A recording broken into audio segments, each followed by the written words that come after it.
I'm playing Seitz Concerto No. 2, the third movement. Excellent.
Okay, let's see.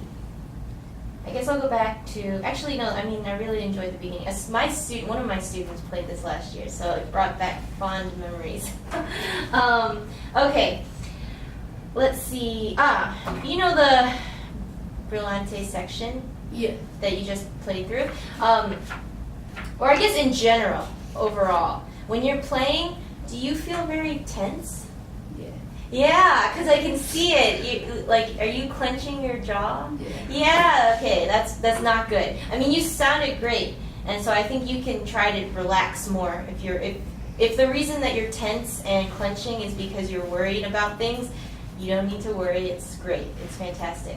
So I guess one thing, I don't know if we can work on it right now, is just to relieve your body of some of that tension, because I think if you're relaxed, all of the stuff that you're doing will come out and you won't have to work so hard, because like when you're playing really tense, you're having to overcompensate for all of these muscles being like solid blocks that you have to move. And then especially in that section I just mentioned, the Brillante section, I think it should be more of a spiccato sort of bow stroke instead of on the string. But if you're playing with tension, that's going to be very hard. So let me think.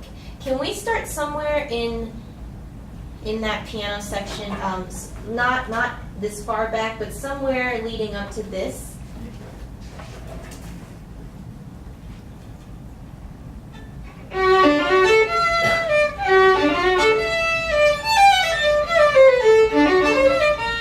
Okay, good. One thing I notice is that you tend to do the clenching on the downbeats of measures, right? Can we do things a little bit slower, and rather than focus on the notes and all the things you have to do, I want you to be hyper aware of what this is doing. Okay,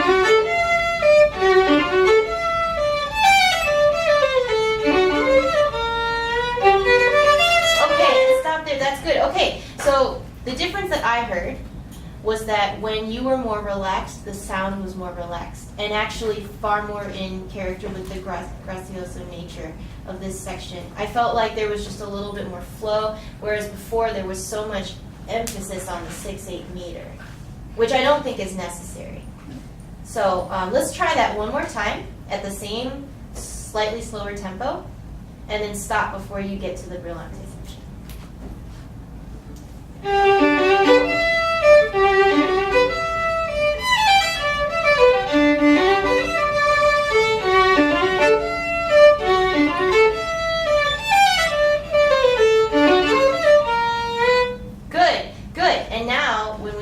Section. What will help a lot for this bow stroke is making sure that you're in the right part of the bow when you end that phrase you just played. So can we just do that one measure before this section? And look at where you are. Good. Okay. So that's where you want to be. Now, how do you play? Have you worked a lot on spiccato? No. Okay. Well, I don't want to. No, go for it. Okay. Go for it. So we'll try a few things. Everyone's spiccato is is a little bit different based on how we play and who we are. But generally speaking, what works is playing around the balance point, tilting your bow hairs a little bit, and instead of trying to control it, you let the bow do what it wants, like bounce naturally off the string. What you're controlling is how fast it comes off or down, comes up or down off the string. Right? So, if I were to stand up, you can look at my right hand. There's a very, very small amount of motion happening, right? I'm not putting a lot of effort. This is a bow stroke that sounds best when you're not putting tons of effort into it. The part where you have to control it is just where you are in the bow, fingerboard, are you by the bridge, getting that ponticello sound, making sure it's even, because you want the down bows and the up bows to all sound the same. Can you try that on an open string? Maybe on, for you, an open A string? Right, so I'm going to talk as you do this. Go ahead. Good. Tilt your bow hairs a little bit. And play a little lower in the bow. Lower, this way. Yeah. Yeah, tilt a little bit more. And make sure you're not compromising your bow hold. You still want to make sure that your thumb and your pinky are, yep, and then if you can have as much contact with the frog for these two fingers. Good, good. Try not to involve the shoulder so much.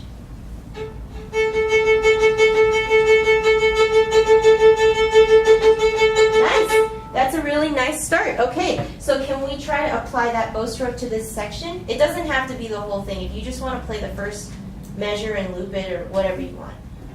Okay, but wait, where did you start? Where did you start in the bow? Yeah, where do you want to start? And tilt, tilt. Yeah, and stop there. Let's just cut it to those two measures and try one more time.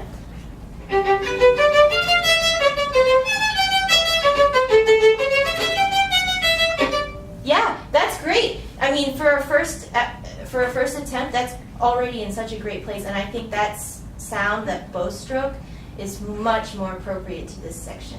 Yeah. And so then obviously take that home and work on it and, get it to a point where it's under control. But then once you've got the bow stroke in your hands, you can apply all of the dynamics and do all the stuff that you were doing before. Any questions about that for me? No? Are you sure? I mean, it was such a great performance. That was really the only section where I was like, this doesn't sound quite right. So if you can get that worked into your performance by the time the recital rolls around, I think it'll be great. Yeah, I do have a question. Yeah. So do I use that same bow stroke for the ending too? Yes, and since we're talking about it, maybe more piumoso. Like, I think you can really fly off the handle with it. I mean, it's such a virtuosic thing. This is the third movement of the piece. Have you played the first two movements? Okay, so this is like the end of the concerto, right? Yeah. Very dramatic. Your chords, your triple stops were fantastic. So if you want to think about, can I borrow your, I don't have an E string. So if you want to think about like, what tempo are you playing in?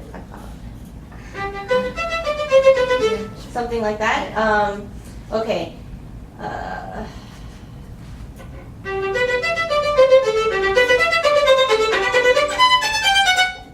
Do you see how fast that goes? And then push that accelerando all the way to the end. It'll make it super exciting.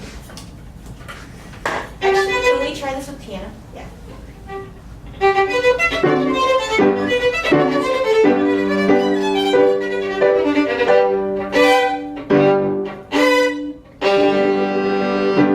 Let's do it again. This time I'm getting a accelerando. Yeah.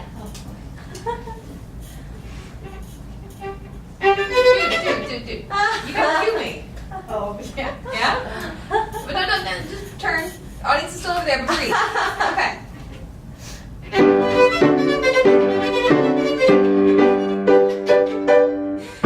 Yeah.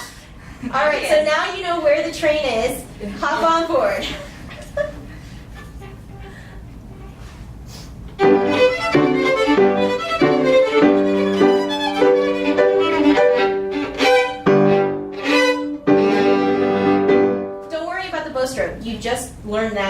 minutes ago.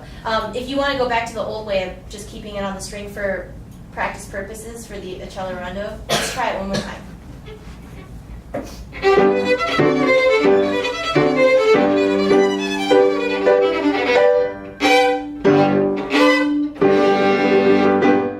Good. I see where it's happening. The beginning starts off really well, and I think once you get into the third measure of that, you start to worry. I see the little voice in your head, and you're like, okay, don't lose control. What notes am I playing, and am I doing this right? I think if you can do everything in your power to practice the last two lines of this piece so that your fingers don't have to think, so that you don't have to think, then that will help you feel free to do the accelerando, because really this should get to a point of being so fast that you're not thinking, it's just falling into what it's supposed to be. Yeah? I think, let's try it one more time. I think you can get it. I want to hear it.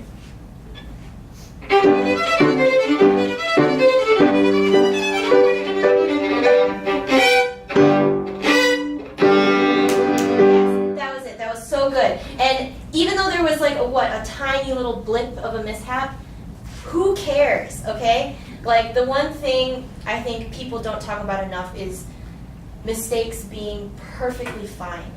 You know, like, we are all human.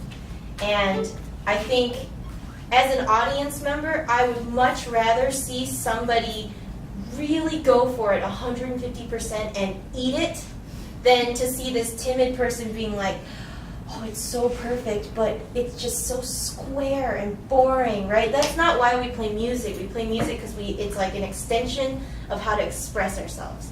So when you get to this part in the piece, it doesn't, like, you've already played 95% of it. This is the last 5%. You have to go for it. And so don't be afraid. You should drive, I mean, there is a crescendo in red pencil written here. And it needs to be absolutely there. It needs to, that phrase needs to get driven into the ground, and then you rip that triple stop and you show the audience what he meant when he wrote this piece. Yeah? Yeah. Great job. I'd like to see, this time I want to see a little bit less arm motion. Watch what I'm doing here. My forearm is not really moving at all, right? If anything, it's like these tiny little knuckles in my hand. Maybe my first finger is moving, but it doesn't take a lot of work, okay? And if you can start like right there. Right, and so try to get this less involved, yeah, and don't involve the shoulder. In a controlled tempo. So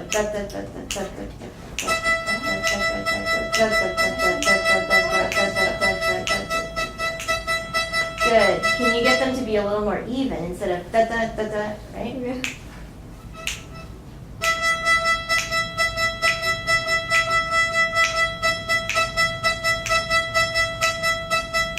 Good. It's a little more under control. So now you would do that same exercise for all the other three strings and figure out where in the bow you need to be to achieve that level of control. And a lot of that will vary on the tempo. So for this piece, what is the basic tempo? Okay. Okay. Something like that.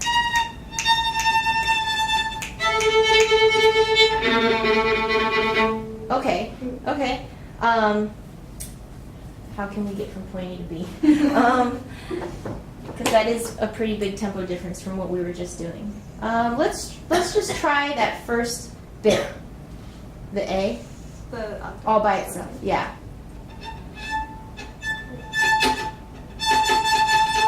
And stop. Yeah, don't go over to the open A string. Yeah, do that much again. Good. And can you try to get it, move the bow so that it bounces a little bit more? Yeah, that was really nice. Okay, so then do that same thing again and then cross over.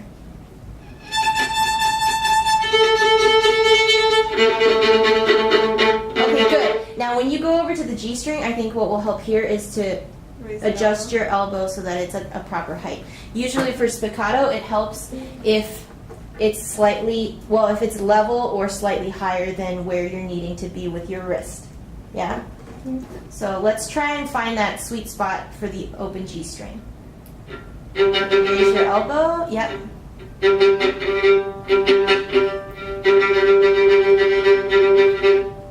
Right? Yeah. Keep experimenting with it because you're gonna have to find it by moving around. Try and see where. So like go to the extremes by going too far out to the tip where it feels like it's out of control, and then too close to the frog where it feels like you're having to work too hard for it. Now move your way up or down. And don't forget to raise your elbow. Yeah. Yep. Elbow. Yep. Elbow.